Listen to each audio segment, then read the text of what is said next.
Everyone is talking about how hot the real estate market is in Emerald Isle, but is it really?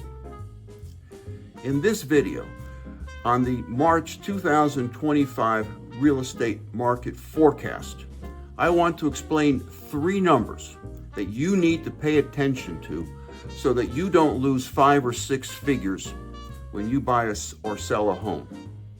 My name is Dennis Richkovsky. I am your local Emerald Isle real estate expert. And if you stick around to the end, I will reveal a graph that shows you pricing trends long-term for this area, Emerald Isle and surrounding towns, that no other agent can share with you.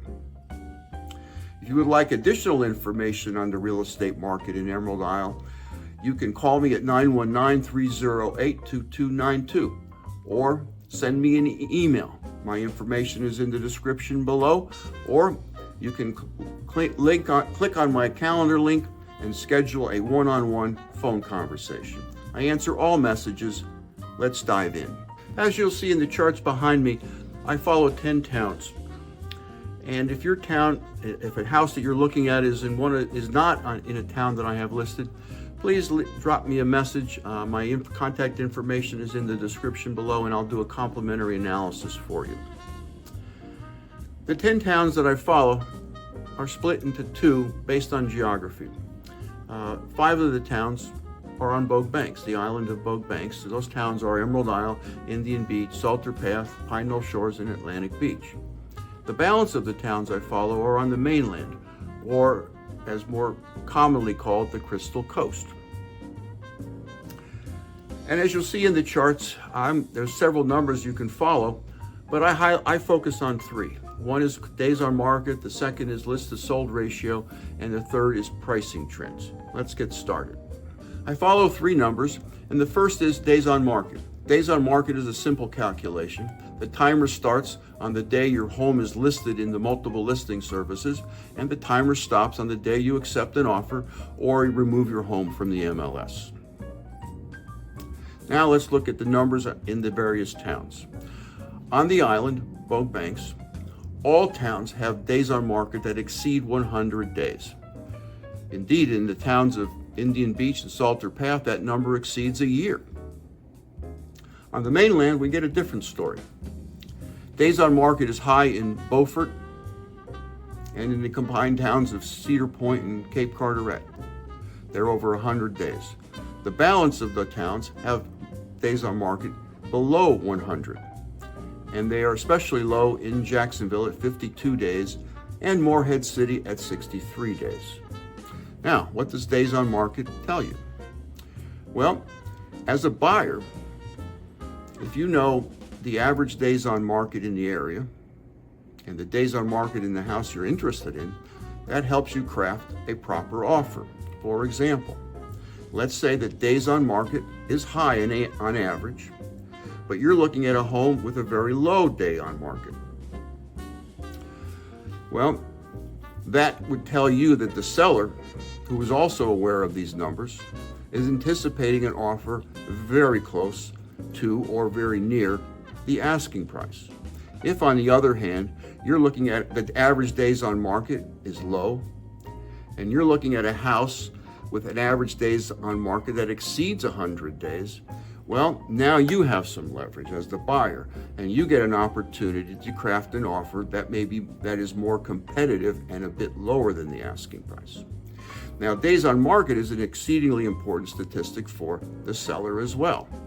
Days on market helps set the pricing strategy. For example, if the days on market is low in your area, you can adopt a aggressive pricing strategy. If, on the other hand, days on market is high, your expectations will have to be a little bit lower. Another area where days on market is exceedingly important to the seller is when, for example, you list your house in a multiple listing service, a month goes by, you've had a few showings but no offers.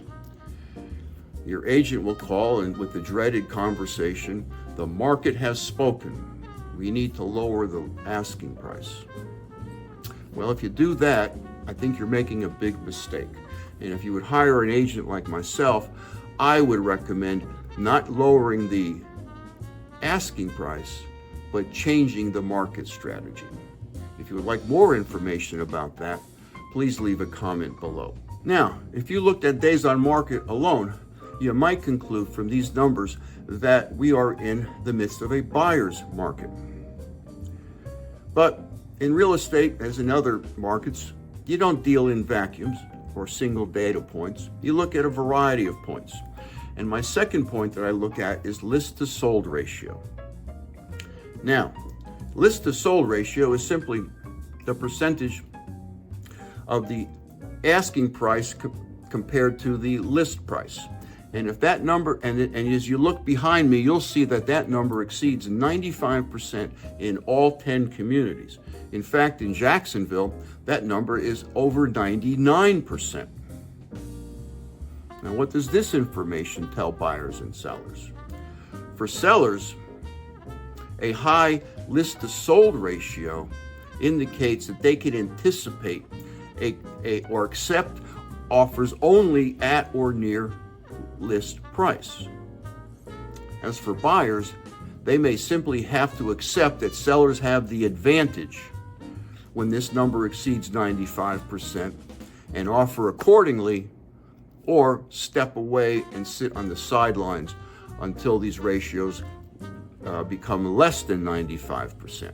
So now we have two numbers: days on market indicating that we're in the midst of a buyer's market, and then list to sold ratio, which indicates we are certainly in a seller's market. What are we going to do? Well, I follow a third number. That's called pricing trends. And pricing trends show a very interesting pattern in this month's analysis.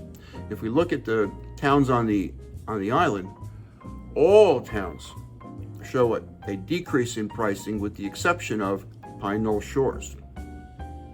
And on the mainland, we see a similar trend. With the exception of Morehead City, all towns that I follow on the mainland also show a decreasing pricing trend. Now, as promised, I want to reveal a graph to you that no other agent can show you. And this is pricing trends over a long period of time, not just a window of a month or two that I reveal in these tables earlier. And in this long-term forecast, you see that pricing trends are declining almost across the board, with two exceptions. The first being Pine Knoll Shores on the island, Bogue Banks, and Morehead City on the mainland.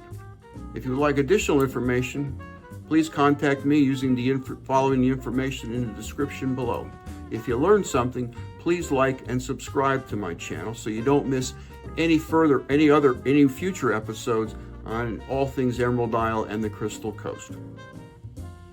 Thanks for watching, and I'll see you in the next episode.